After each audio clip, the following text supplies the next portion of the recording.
the effect of absinthe, hemophilia, the Ice Age, on bees. Dr. Steiner.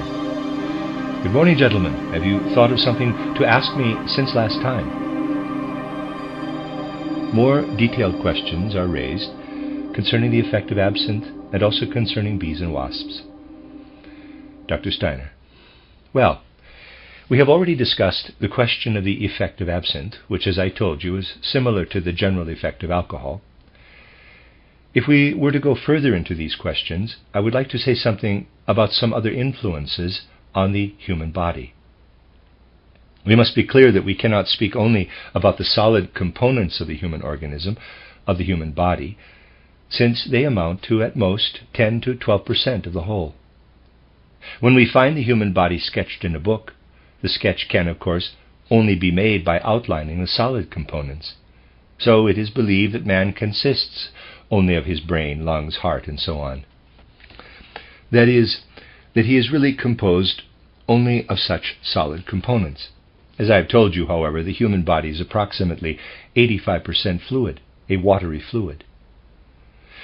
It is therefore only partially correct to say that we drink water, for example, and the water, along with a number of dissolved substances, enters the stomach and from there the intestines and so forth. This is only partly true. When a small glass of water is drunk, we can picture what I just said to be the case. With the second glass of water, however, what is in the water is absorbed by the body's fluid element and does not pass first through all the organs in the way I described. Now, it is a fact that the solid components in man are least exposed to the outer environment. Naturally, when the heart, for example, is observed, it expands and contracts with the pulse beats, but as a whole it retains the same size and remains as it is. If we consider that we are filled with fluids, we recognize that these fluids are open to any number of influences from the outside world. Even a small amount of fluid assumes the shape of a drop, since the world is round and affects each individual drop. Because we are fluid, the whole world affects us. And because modern science no longer takes into consideration the fact that man is really a column of fluid, it has simply forgotten that the whole world, with all its stars, has this influence on the human being. When one recognizes that man is a mixture of fluids, one is not too far from realizing that he is air as well. I constantly draw in the air and then exhale it again, hence I am also air. Owing to the constant motion of air within myself, I am truly a human being. It is only due to the fact that we are composed in this way that it is possible for us really to be soul spiritual beings. If we were only solid, we really could not be soul spiritual beings at all. Now, everything exerts a specific influence on the human being. We have already mentioned various poisons, and you will, no doubt, have heard of so-called lead poisoning. When too much lead is introduced into a person's body, such an overdose need only be a small amount, which, however, may be proportionately too much for the body, he becomes too solid. Then these solid components become calcareous, as it were. When man introduces a minute amount of lead into the body, and in lead poisoning it only takes a minute amount, the body becomes too solid. If one sees that a person is beginning to become too solid, man even ages due to lead poisoning, hence signs of aging are noted, then silver in some form must be given as a remedy. That will make man more fluid again, so that he can become sensitive again to outer influences. Lead poisoning, therefore, can be counteracted by silver compounds, which must be chosen to fit the specific case. All manner of things thus have an effect on the human being. As you know, feminine and masculine natures differ greatly from one another. The feminine nature contains more of the fluid element, as it were. So one can say that the feminine nature is more susceptible to outer influences because it is more fluid. The masculine nature is less open to outer influences because it places more weight on man's solid element. One can therefore say that certain illnesses, like lead poisoning, can be more readily controlled in the feminine nature with the administration of less silver, whereas more silver must be prescribed for the masculine nature, because that constitution is not really made fluid. Is not readily made fluid. You see, one must pay great attention to every detail in the human being, because only in this way can we truly understand him. Every substance has a profound influence on the human being. All this is connected in turn with that relationship of the masculine and feminine that is expressed in hereditary conditions. These hereditary conditions are extraordinarily complicated. You can see how complicated such hereditary conditions are in hemophilia. The blood in people afflicted with this illness doesn't coagulate immediately. In a normal person, the blood within the body coagulates immediately as soon as it is exposed on the surface. The blood is liquid within the body. As soon as it reaches the surface, it becomes compact, solid. It coagulates. In hemophiliacs, the blood does not coagulate immediately. It flows readily, even from a small wound, and sometimes even ruptures the skin. It is difficult to perform operations on hemophiliacs. Whereas in normal people the blood immediately begins to coagulate as soon as an incision is made, with hemophiliacs it pours out. It remains fluid so that they can easily bleed to death during an operation, making such an undertaking extraordinarily difficult. Hemophiliacs are forever subject to hemorrhage.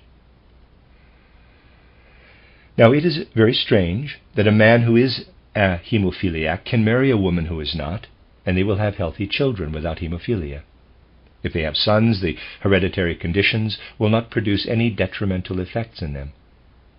Should they have a daughter, however, she herself will not be a hemophiliac, but if she should marry even a perfectly healthy man, they might have children who would be hemophiliacs. The odd thing about this affliction is that it doesn't surface in the feminine sex. The daughters don't get hemophilia, but the children of these daughters do, even if their fathers are completely healthy. Hence hemophilia passes to the descendants by way of the woman, without the woman getting it herself. Here we see the complicated ways in which conditions in the human body are affected by hereditary conditions. It is therefore very risky for the daughter of a hemophiliac to marry, because hemophilia will then pass on to some of her children even if she is completely healthy. This shows you how important it is to take such conditions into consideration. Now, such problems could be coped with if medicine were placed on a sound footing. What measures would it be proper to take with the daughter of a hemophiliac? Before she has any children, some remedy containing lead can be given prophylactically, as it is called in medicine. Footnote: this presumably refers to a potentized homeopathic remedy. Editor's note, end of footnote. The husband should also receive this lead-containing medication. Then the children will be protected from getting hemophilia. Naturally, if medical thinking is so muddled that it is thought best to wait until a person exhibits the symptoms of illness before beginning a cure, then this will do no good. Medicine must develop a social conscience. It must change so that things are taken to prevent threatening illnesses from occurring. This cannot be done, of course, as long as today's conceptions prevail. Naturally, people do not seek a cure for an illness that they do not as yet have, but could contract due to hereditary conditions. It is especially important in pregnancy to administer a lead remedy if there is any possibility at all of hemophilia. All this cannot be understood if one does not know that only the solid body of man is really physical and material. Only that portion is material. As soon as one comes to the fluid element, one finds a much more delicate substance at work. Since time immemorial, this delicate substance has been called ether. Ether is present everywhere. It is more delicate than all other substances, more delicate than water, air, and even warmth. As little as ether can penetrate the solid components of the human being, however, the more active it is in his fluid element. Just as man possesses the ether in his fluid element, so his soul is born upon the element of air. His soul permeates the air he carries within him. When this is understood, that in the air one has the soul element, it becomes clear that man exhales the soul with each breath, and with each inhalation he takes it into himself again. He really lives with the universe by means of this soul element. But because no consideration is given by modern science to the fact that he also possesses an air organism, people lose sight altogether of the soul element and even believe it doesn't exist. The soul element must be considered quite separately. Then the effects of fluid substances such as absinthe can be discerned. You see, when I take a drink of absinthe, it is a coarse liquid at first, and then it merges with a large quantity of the body's fluids. How does absinthe deal with these fluids, however? It makes these fluids rebel against absorbing the air element in the right way. So when I take absinthe into my body, the air can no longer penetrate all of me in the right way. At the same time, something else happens. When I prevent the air element from penetrating all parts of my body, this element reacts in a most peculiar way. I will make clear to you how this air element works by making a comparison. Imagine, for example, a person who is employed in an office and works hard from morning till night. He goes in the morning and he goes home in the evening. His colleagues say of him that he is simply somebody who comes and goes at the same time that they do. Now imagine another person who also works in the office, but this fellow is a clown. He doesn't work much, but plays around with everybody from morning till night. He is quite popular with all the employees, who think of him as one of them and are always glad to see him. Of course, his superiors are not so overjoyed with him because his work suffers, but his colleagues enjoy his clowning. This is similar to what happens when we block out the air with absinthe. The air then rolls around the organs instead of properly penetrating them and filling the body. It remains distinct, stopping here and there and everywhere. It is just like the funny fellow in the office. It spreads pleasant feelings everywhere because it needn't do too much work. If the air is to penetrate the body's fluids correctly, it has work to do. Otherwise, it doesn't supply the body correctly. When absinthe blocks out the air, however, the air swirls about everywhere, and the person gradually comes to feel as content as a pig. A peculiarity of pigs is that they constantly fill themselves with air that is not properly absorbed. The pig easily becomes short of breath. Just as the ether is present everywhere in the bodily fluids, so the soul element is present everywhere in the air. We also call it the astral element because it is called forth by the influence of the stars. Man absorbs the soul element everywhere and feels a pleasant warmth or coolness at different places within himself. Now, when the air is swirling about in him, he feels good through and through. The soul element in the body is not there, however, merely for the purpose of serving man's pleasure. It is supposed to work on the organs in the right way so that the heart and all the other organs are correctly cared for. If instead, however, man blocks the soul element so that it titillates his body, then, although he feels, in quotes, piggishly well, his organs are not cared for in the right way. In particular, those organs are shortchanged that contribute most to his having healthy offspring. Here we have a strange phenomenon. People who imbibe absinthe really want to feel piggishly well, to have this feeling of sensual pleasure inside, but in doing so they do not provide humanity with healthy descendants. This is the objection to absinthe. Now you can also ask why the desire to drink absinthe actually arises in people in the first place. If you study the history of humanity, you will note that such vices occur most often in those whose development is declining and who are no longer in the full prime of life.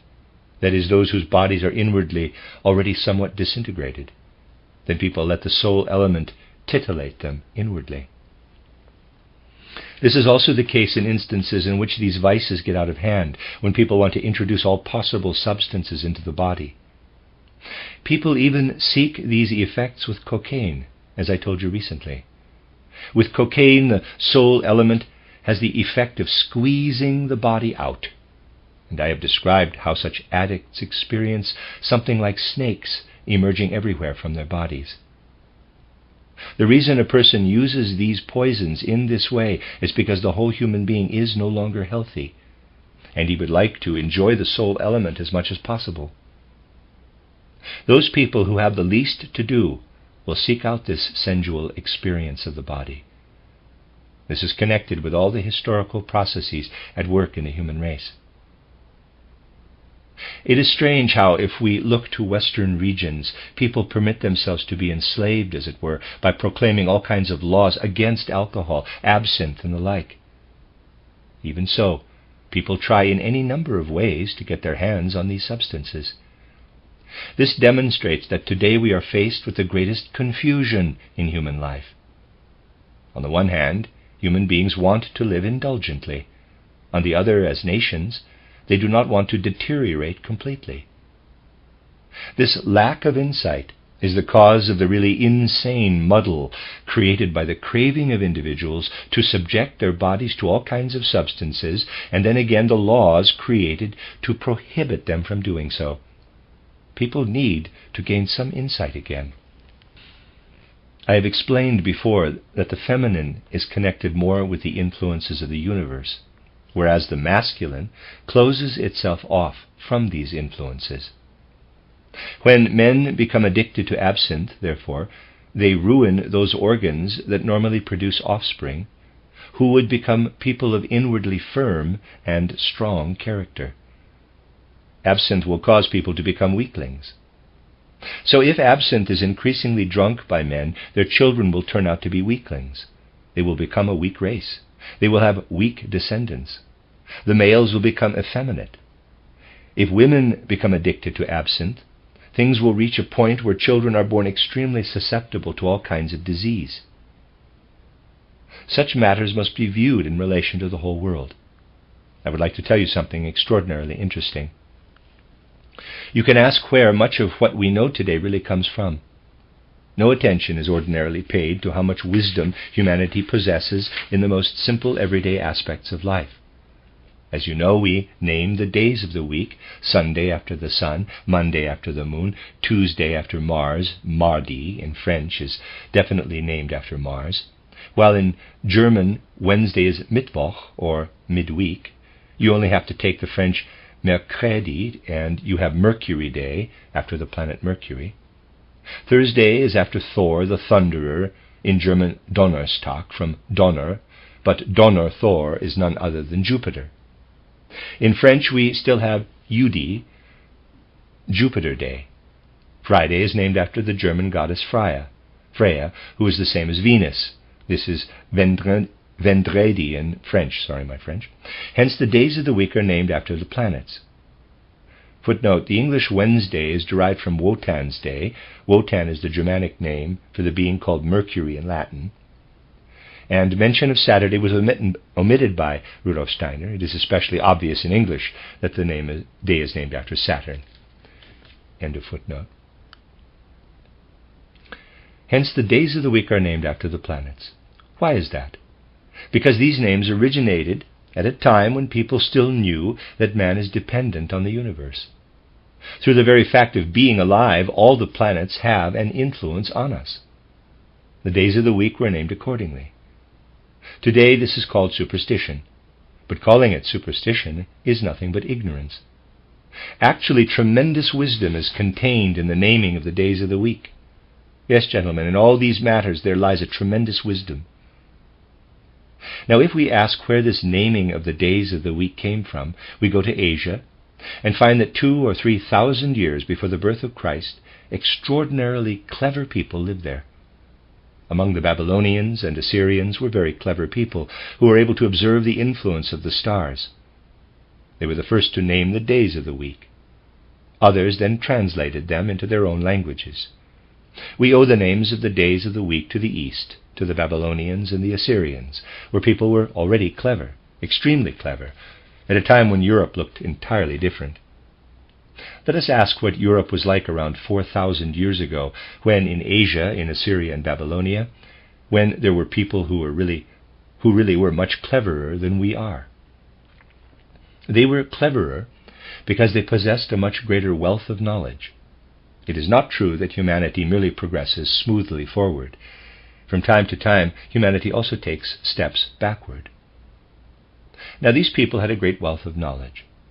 If people simply abandon their souls to such knowledge, however, it does not agree with them any more than money does. As funny as this comparison might sound, it is true. Too much money does people no good. Neither does too much knowledge, if it is not counterbalanced by correctly employing it in the service of humanity and the world. The Asians had gradually accumulated a tremendous knowledge, but they didn't know what to do with it. What Europe was like at that time, when the Asians still possessed such great knowledge, can best be seen here in these regions of Switzerland, for example. If you look at the rocks that have been brought down into the valleys by glaciers, you can tell from the appearance of these rocks that the glaciers have worked on them. These are glacial rocks. We can tell from their appearance that they have come down from the heights, and that the flowing ice of the glaciers has affected them.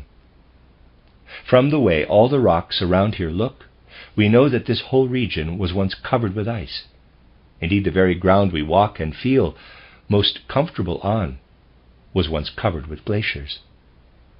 Again, if we go further north to Prussia and large parts of Germany, one can tell by the forms of certain rocks that all those areas were covered with glacial ice that flowed down from the far north.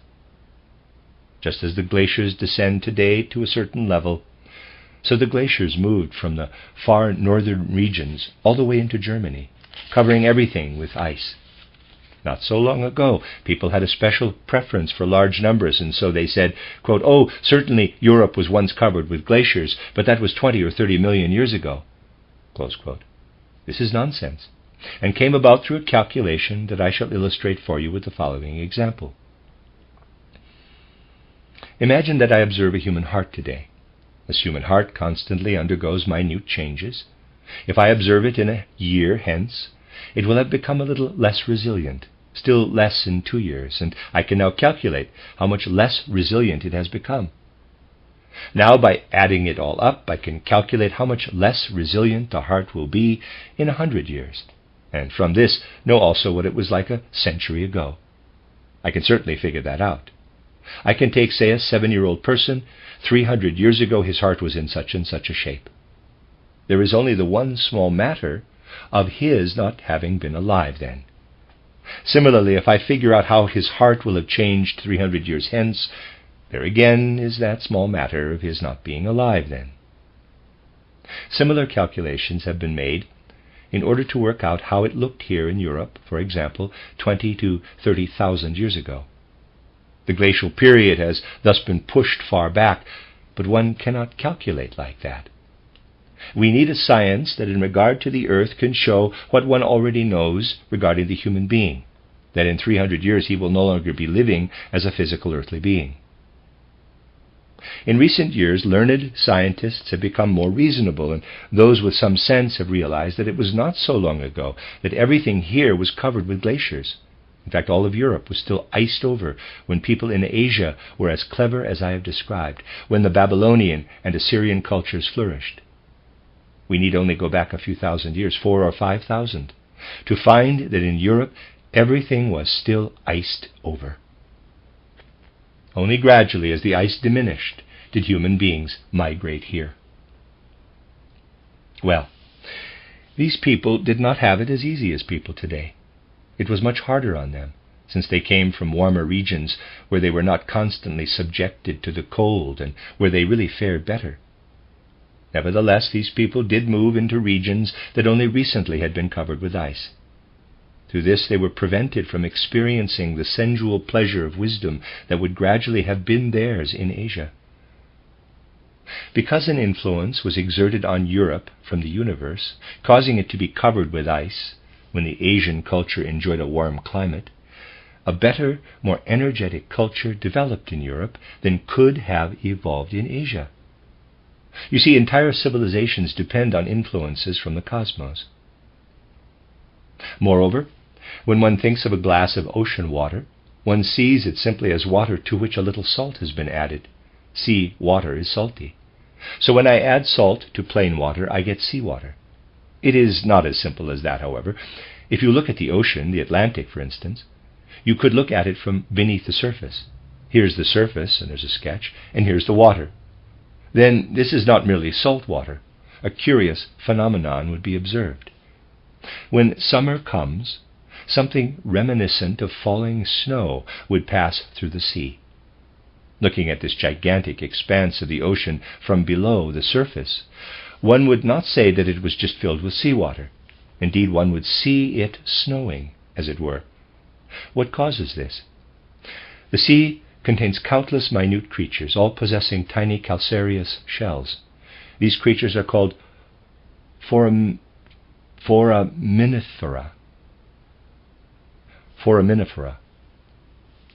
As long as these creatures are alive, they swim around in the water fairly close to the surface. Now, when the time of year approaches in which they can no longer live, these creatures die, and their shells begin to sink. These shells are constantly falling, and it is truly like a snowstorm. It is really like snow in the air. The entire ocean experiences a snowfall made of these foraminifera. When these foraminifera shells are finally deposited here on the bottom, their substance is altered and they turn into red clay. This is the ocean floor. These little creatures receive their life from the universe and then build up the ocean floor. It is exactly the same with us in this part of the world. We don't live in the ocean, we live in the air. And when it snows in winter, what is in the snow is what makes our ground as it is. For if there weren't the right snowfall, the plants couldn't grow. The ground is made by what is in the snow. Gentlemen, it is not the solid components, nor even the fluid components in our bodies that absorb the right influences, but only the airy components. This influence is absorbed by our breathing when it snows in winter.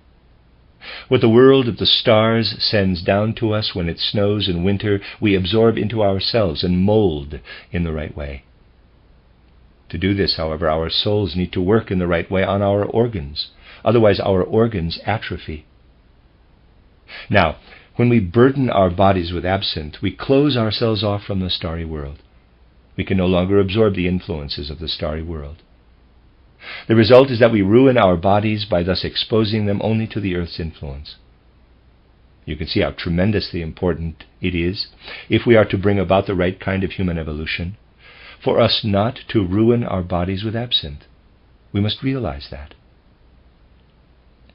Now you can easily picture how civilization progressed. In Asia, there existed tremendously clever people who possessed strong soul natures. Gradually, however, they wanted to experience the soul element only as an inner coloring, an inner sensual feeling. Some of them migrated into the regions that earlier had been covered with ice. There they weaned themselves away from this inner sensual feeling and again strengthened their bodies. This is how the civilization of the Occident was added to that of the Orient. Even today you can see from the glacial formations here on the mountain tops that the earth was once thoroughly frozen in this region, enabling the people who moved here to strengthen their bodies. You also find reasons for the decline of the Roman Empire in these things. This dates back to the age when Christianity was first beginning to spread. Yes, gentlemen, if Christianity had spread only among the Romans, the result would have been pretty bad.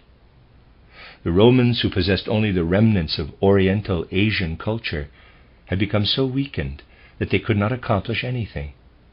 Then the peoples of the northern, ice-covered regions arrived with their more sturdy bodies, and the Roman Empire consequently perished.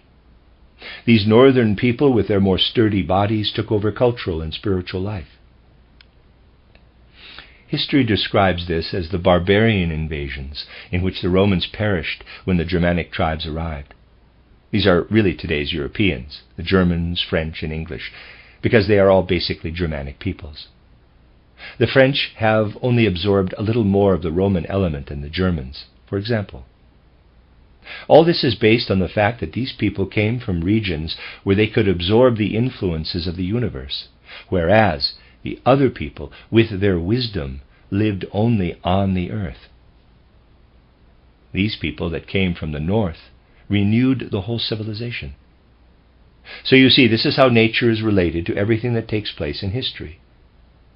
You also know, however, what a strong influence the Roman element still retained. Remember, for example, that not a word of German could be spoken in the universities of Central Europe until the 16th and 17th centuries. The professors lectured in Latin. Of course, it had gradually become an odd form of Latin, but everybody knew and understood Latin. Lecturing in one's native language came about only slowly, but this tendency to hold on to what was declining, because one felt more comfortable with it, even with its language, continued for a long time. Just think how long people who wished to give themselves airs chattered in French in all the German regions. This was for no other reason than that they wished to perpetuate the old Latin-Roman element, at least in the language they spoke. It is true that what continued on in the language was also perpetuated in other vices. The Romans began this craving to experience a sensual feeling within the body, to enjoy the soul element, rather than to make use of it for building up the body. The legacy of this is still present in the craving to drink absinthe, indeed even to enjoy cocaine and so on. These things will produce a weak race, weak descendants, and will gradually lead those who succumb to such vices to decline. You can enact all the social reforms you like. Nothing will result from these social reforms if true insight into such things is not achieved. Such insight can come about only when the materialism in science and religion is replaced by beginning to grasp something spiritual. When human beings begin to grasp the spiritual, they will perceive much of what is not only quite clear outwardly, but they can then be penetrated by the right kind of spiritual perception. The question put by one of you gentlemen, who is an expert on bees, pointed to the distinction between the lives of bees and the lives of wasps. There is much that is similar. I recently described to you the life of wasps, and it is quite similar to that of the bees. The life of the beehive, however, is a remarkably strange one. What is its basis? You see, you cannot explain this if you don't have the possibility of looking into it spiritually. The life in a beehive is extraordinarily wise in its arrangement. Anybody who has observed the bee's life would agree with that. Naturally, one cannot say that bees have a science such as humans have, because they have nothing approaching the brain apparatus that man has. Bees thus cannot assimilate universal wisdom into their bodies, as human beings do. But the influences from the universal surroundings of the earth work powerfully on beehives. If all that lives in the surroundings of the earth, which has a very strong influence on the beehive, were taken into consideration, one would arrive at a correct comprehension of what the life of the bees is really like. Much more so than among ants and wasps, life in the beehive is based on the bees cooperating with each other and accomplishing their tasks harmoniously. To figure out what causes this, one must conclude that bees have a life in which the element that expresses itself in other animals in their sexual life is suppressed to an extraordinary degree. In bees, this impulse is extraordinarily suppressed. You see, reproduction is actually taken care of among bees by a few select females, the queen bees. The sexual life of the others is really more or less suppressed. In sexual life, however, love is also present. The life of love is an element of the soul. Only because certain organs in the body are affected by this soul element do they reveal and become expressions of this love life. Inasmuch as this love is suppressed in bees and concentrated in only one queen bee, what would otherwise be sexual life in the beehive is transferred to the other activities that the bees develop. This is why the wise men of old, who knew of these matters in a way differing from that of today, associated this whole wondrous bustle of the beehive with the amorousness that is connected with the planet Venus. So we can say that when one describes the wasps or the ants, they are creatures that withhold themselves from the influence of the planet Venus. The bees are completely given up to the influence of the planet Venus, developing a love life throughout their entire hive. It therefore becomes a wise life, and you can imagine how wise that must be.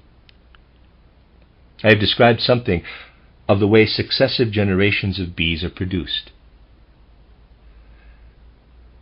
It contains an unconscious wisdom. The bees develop this unconscious wisdom in their outer activity. Therefore, the element that arises in us only when our heart's love is actually active throughout the beehive, is tangibly present. The entire beehive is actually permeated by a life of love. In most instances, the individual bees renounce love and develop love in the entire beehive. One can begin to understand their life when one becomes clear that the bees live as if in an atmosphere that is pervaded through and through with love. It is most beneficial to the bee that it sustains itself by those parts of the plant that are completely permeated by the plant's love life. The bee sucks its nourishment, which it then turns into honey, out of those parts of the plant that are integral aspects of its love life. The bee thus carries the love life of the flowers into the hive. This is why the life of the bee must be studied from the standpoint of the soul. This is much less necessary with ants and wasps. When their lives are traced, one will see that they tend to have more of a sexual life than bees. With the exception of the queen bee, the bee is really the one being that, in a manner of speaking, says, quote, "We shall renounce an individual sex life and instead become bearers of the life of love." Close quote. They have indeed carried into the hive what lives in flowers. If you really begin to think this through, you uncover the entire mystery of the beehive. The life of this sprouting, thriving love that is spread out over the flowers is then also contained in the honey. You can investigate this further and ask what effect honey has on you when you eat it. What does honey do? Well, absinthe unites with the fluidity of man, pushing out the air, and with it the soul element, so that man experiences sensual pleasure. Honey generates sensual pleasure on the tongue at most. The moment honey is eaten, it furthers the right relationship between the air element and the fluid element in man. Nothing is better for the human being than to add the right amount of honey to his food. In a marvelous way, the bee really sees to it that man learns to use his soul to work on his bodily organs.